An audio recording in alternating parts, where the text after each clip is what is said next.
Hey, what's going on, everyone? Matthew from therighttrader.com back with another daily crypto update. Today, we're going to talk about the nice market recovery, and this is something that I predicted pretty much to a T, especially for Bitcoin. In my previous daily crypto update, I actually bought back into Bitcoin right at around $7,000 exactly, and we are moving higher from there, as you can see over the past 24 hours. A lot of altcoins also recovering here, so we're definitely seeing some strength coming back into the marketplace.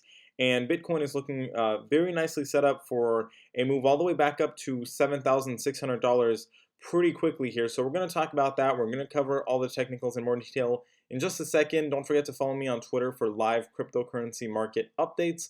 Link to that in the description of this video. And let's get right into the Bitcoin technical analysis. So starting off with Bitcoin, we can see that we got a very nice bounce right above $6,800.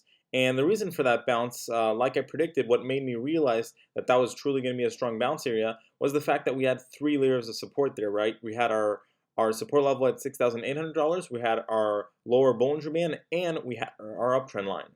So those are three really big reasons why we're going to get a bounce in that area, and that's exactly what happened. We're now confirming that hammer candlestick with a new green candlestick, and we want to see this hopefully get a little bit higher, right? We could still face some resistance at around $7,200, but I think here we'll be able to hold our uptrend and really get back towards our middle band pretty soon. Probably going to face a bit of consolidation somewhere in between there, maybe when we reach that middle band at around $7,600. But overall, the fact that we're getting a bounce and that we're not crumbling lower makes me think that we will have a good chance of getting back above $10,000 before the end of 2018, right? So it's possible that as we get towards the end of the year, maybe it'll be, in the last month, December, that we'll get back above $10,000. But I do believe that before we enter 2019, we're going to be able to get back above $10,000, and we're going to get, a nice bull run started that's really going to last. And if you look back, right, even though we had our ups and downs, we are officially out of the downtrend, and that's been pretty consistent for a while now, since July. So really, when you think about it, we are bullish, even though it may not seem like what we had, back when we had that huge euphoria. We are uptrending, and this is bullish. So, you need to keep an eye on the bigger picture here. And overall, the indicators, we're going to want to see them bounce, turn positive again. But based on the price action, I'm not too worried about that. Let's go ahead, take a look at Ethereum now, see what's going on. So what you have to know is that a lot of cryptos are in different situations, which is somewhat uncommon. Often they tend to do the exact same price action. And here, Bitcoin is in its own specific situation, much more steady right now and a bit safer in my opinion. Not financial advice, just my personal opinion. For some of the altcoins, it's a little bit all over the place. We have some that are weak, some that are strong, some that seem to be setting up for a really big breakout. So you kind of have to take them one by one. Ethereum right now is probably going to make an attempt to get back above $420. I think it has every chance of doing so. If we get back above that level, I'm not too worried about moving back towards $361. I think that we're going to be heading back towards $500 at that point. And hopefully that's what we're going to see happen over the next week, is a move above $420 to confirm that direction. Let's go ahead, take a look at Litecoin now, see what's going on. So we're going to take a look at the Coinbase chart here. Litecoin is currently bouncing off our $72 support level. We have a lot of support in that area, and we're now heading back to $75. Still a little bit of resistance here. Really want to try to see Litecoin get back above 80 cents. Not going to be the easiest thing just yet, but hopefully if we can stay in between 75 cents and 80 cents over the next week or two, that's already pretty decent, right? And as soon as we get back above $80, I think that that's when we're going to start to see a move higher, a little bit more strength come in to really try to get an attempt at $100.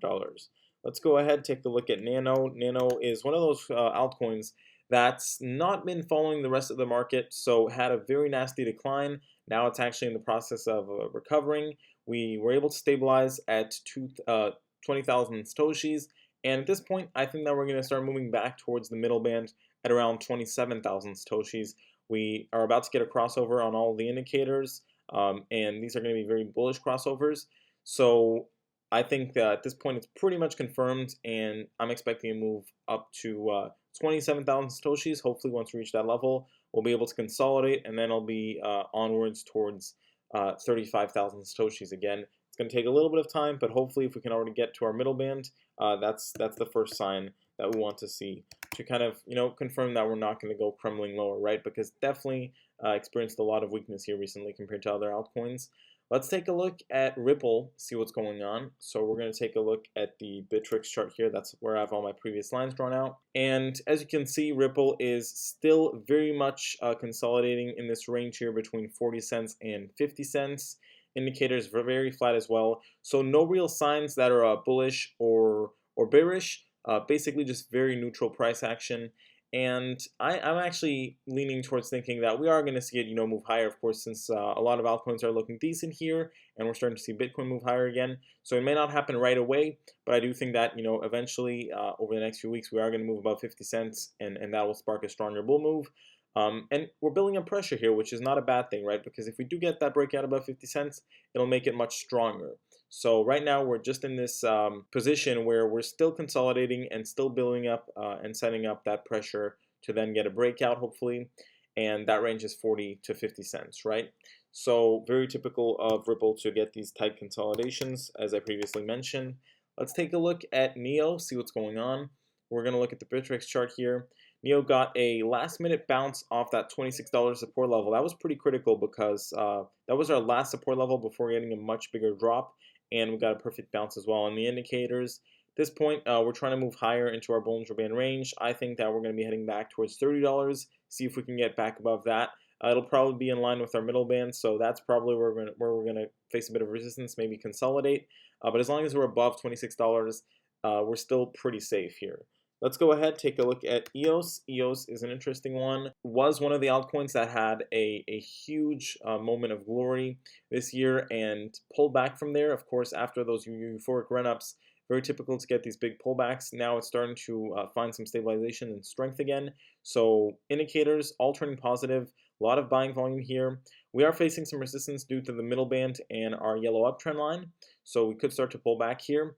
But if we're able to get back above this uptrend line, even if it's not right away, even if it's in a couple weeks, if we're able to get back above that uptrend line, that yellow uptrend line, that's going to be a very bullish sign, right? And it'll put us back in this symmetrical triangle formation. The end of that formation is at around 11,500 satoshis.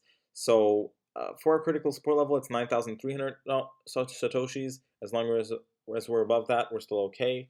Let's take a look at Stellar Lumens now, see what's going on. So we're going to take a look at the Binance chart here. Stellar got a nice bounce off its 3,400 Satoshi support level.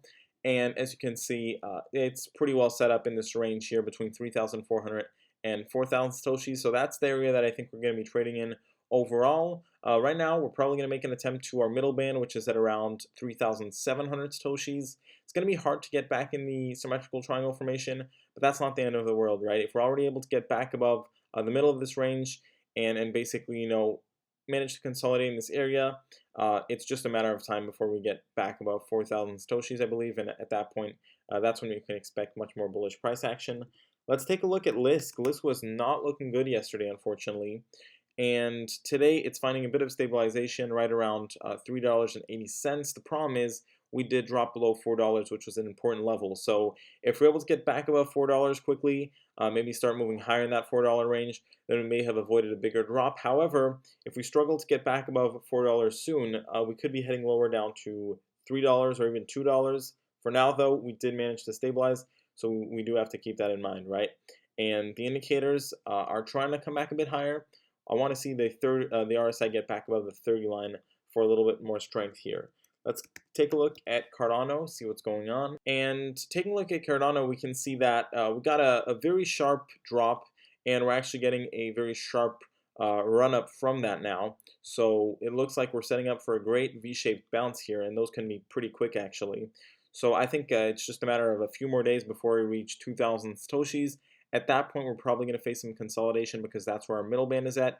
We'll see if we're able to stay above this short-term yellow uptrend line that I just drew in. It is pretty steep, so if we're able to stay above it, we'll very quickly get back above 2,000 Satoshis. However, that is a big resistance level, right? So just something to keep in mind.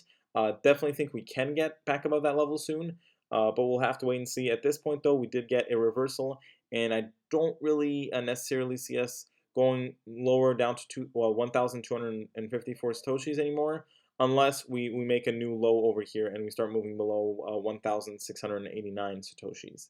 So could have avoided a bigger drop here potentially. We'll have to wait and see if we're able to get back above 2,000 satoshis. But our indicators are basically starting to turn positive again here for Cardano. Let's take a look at IOTA for our last cryptocurrency of the daily crypto update. IOTA is bouncing and actually not the strongest bounce here. We did get a green candlestick yesterday with some good buying volume. However, we want to try to get back above $1. That's our critical level there. And if we're able to get back above that level, we'll be in a much more bullish, safe situation, because right now we don't have a huge amount of support where we're currently sitting. So if we turn bearish again, we could very easily start moving back towards 50 or 60 cents. And we want to avoid that. The best way to avoid that is getting back above $1, hopefully even getting back above this pink uptrend line right here. With that being said, this is the end of this daily crypto update. Thanks for watching. Make sure to follow me on Twitter for live cryptocurrency market updates, and I'll see you next time.